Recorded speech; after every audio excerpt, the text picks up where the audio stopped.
ஒரு படமாக மாறுறதுக்கு அதுக்கு ஒரு காலம் எடுத்துக்கும்.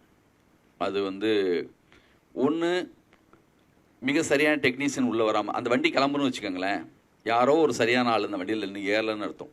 இப்போது ஒரு ப்ரொடியூசர் கரெக்டாக இல்லை, அவ்வளோ பெரிய பட்ஜெட் இருக்குது, அவங்க பண்ணாமல் கூட இருப்பாங்க. அதனால் கொஞ்சம் பொறுமையாக அப்ரோச் பண்ணணும். அதுக்கான ஆட்கள் எல்லாமே சரியான கதை அமைஞ்சிச்சுன்னா அதுக்கான விஷயத்தை காலமே கொண்டு வந்து கொடுத்துரும். நான் கடவுள்னு கூட சொல்ல வரல, காலம்னு சொல்கிறேன். அது வந்து தானாக செஞ்சுக்கும்.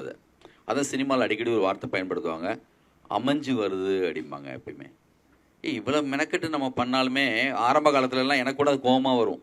நம்ம தான் எல்லாமே செய்கிறோம், அது என்னடா எல்லாம் அமைஞ்சு வருதுன்னு சொல்கிறாங்க அப்படின்னு கோபமாக வரும். ஆனால் ஒரு ஷார்ட் எடுக்கிறதுக்கு கூட 10 நாள் கூட நம்ம ட்ரை பண்ணியிருப்போம், வரவே வராது. பாலுமேந்திர சார் இதை பற்றி சொல்லியிருக்கார்.